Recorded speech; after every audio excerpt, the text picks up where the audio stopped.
भारत और पाकिस्तान के बीच आज क्रिकेट मैच होने जा रहा है। इस पर समाजवादी पार्टी के सांसद डॉक्टर स्टेशन साहब हमारे साथ हैं, उनसे बात करते हैं। सर, क्या उम्मीद है भारत के जीत को लेकर के, कितना आश्वस्त हैं आज आप? देखिए, मुझे पूरी उम्मीद है कि भारत इंशाल्लाह जीतेगा, क्योंकि हमारी टीम बहुत अच्छा परफॉर्मेंस कर रही है।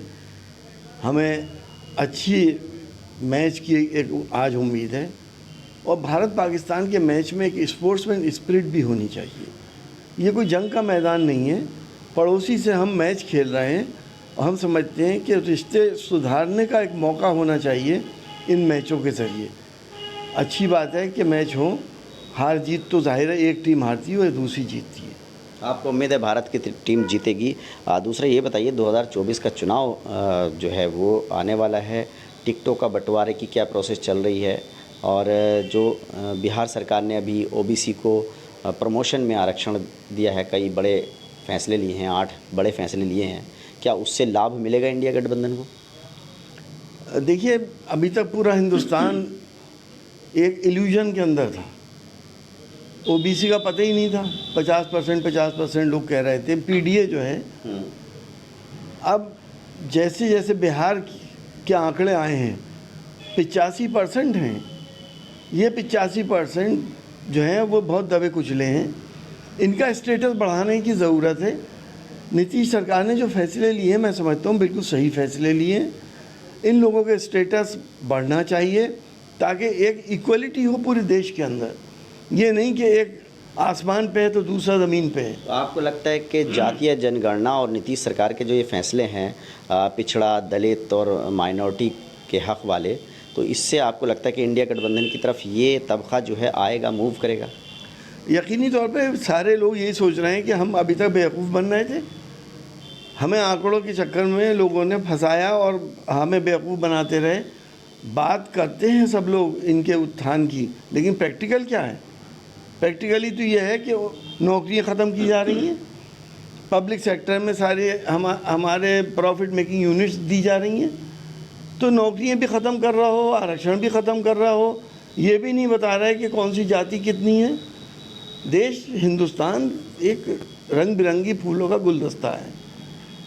आपने एक फूल को आप पानी नहीं दोगे तो वो मुरझाएगा, तो वो गुलदस्ता ही बदसूरत हो जाएगा। तो आपको लगता है कि इंडिया गठबंधन को इससे लाभ मिलेगा? दूसरा मेरा सवाल था कि जो फ़िलिस्तीन और इजराइल के बीच जंग चल रही है, आप उसको लेकर के क्या मानते हैं, और जो भारत सरकार का स्टैंड है उस पर आपकी क्या प्रतिक्रिया है? देखिए, इस जंग को हमें हिस्ट्री में भी जाना पड़ेगा कि एक देश जो फ़लस्तीन हुआ करता था वो कहाँ गया।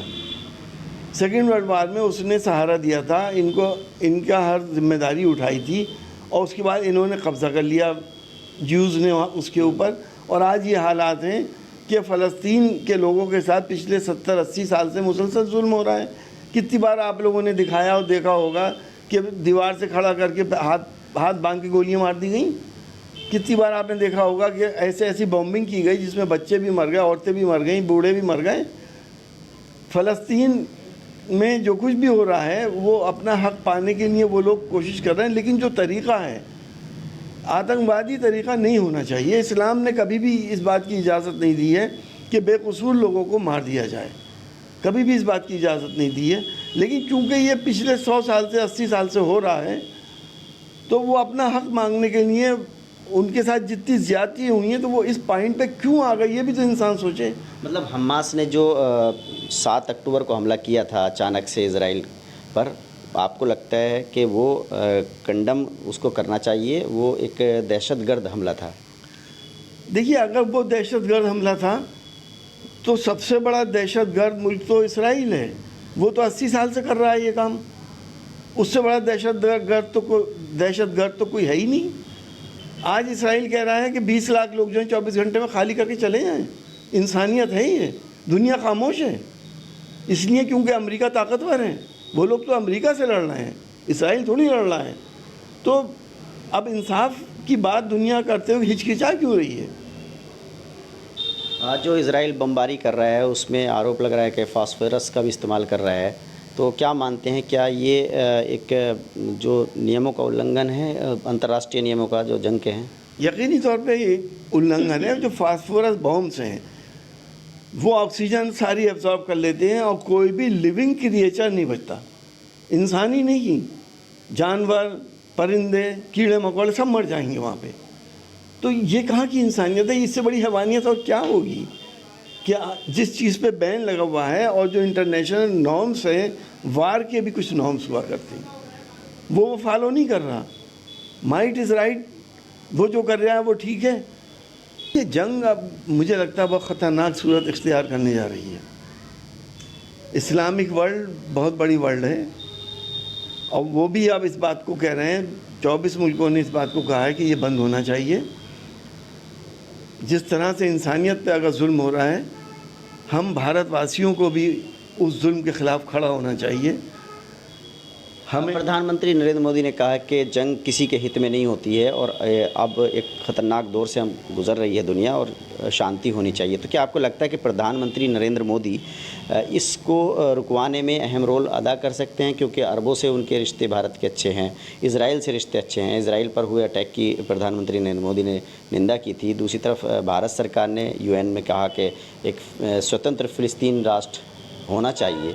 तो क्या लगता है कि प्रधानमंत्री नरेंद्र मोदी अगर स्टेप उठाएं तो ये मीडिएशन का तो हो सकता है, भारत करा सकता है शांति इनके बीच में? देखिए, प्रधानमंत्री जी ने बहुत जल्दबाजी में इसराइल का सपोर्ट कर दिया, जबकि हमारे रिश्ते अरब वर्ल्ड से बहुत अच्छे हैं। उन्होंने हमें हमेशा सपोर्ट करा था। प्रधानमंत्री जी इससे पहले इस कैपेसिटी में थे, हमारा देश इस कैपेसिटी में था कि मीडिएशन करके इस जंग को रोक देता। अब ये गलती हो गई, इसराइल के साथ खड़े हो गए हमें तो नॉन अलाइंड रहना था, हम किसी की तरफ नहीं थे। लेकिन फ़िलिस्तीन, स्वतंत्र फ़िलिस्तीन देश का समर्थन भी तो करता है ना, भारत हमेशा करता रहा है और अभी भी कहा है। देखिए, ये दोहरा चरित्र है।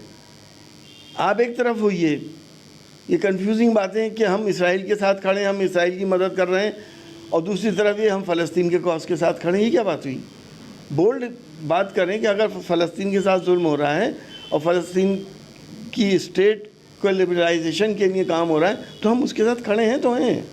हम क्यों डर रहे हैं? हमें इसराइल से किस बात का डर है? देखिए, समाजवादी पार्टी के सांसद का कहना है कि जो इजराइल और फ़िलिस्तीन का मामला है उसमें दोहरा मापदंड भारत सरकार को नहीं अपनाना चाहिए। साथ ही आज जो भारत और पाकिस्तान का मैच होने जा रहा है, इससे लगता है कि रिश्ते अच्छे होंगे और आज भारत जीत हासिल करेगा। Vaidur Rahman, ABP news network, Moradabad.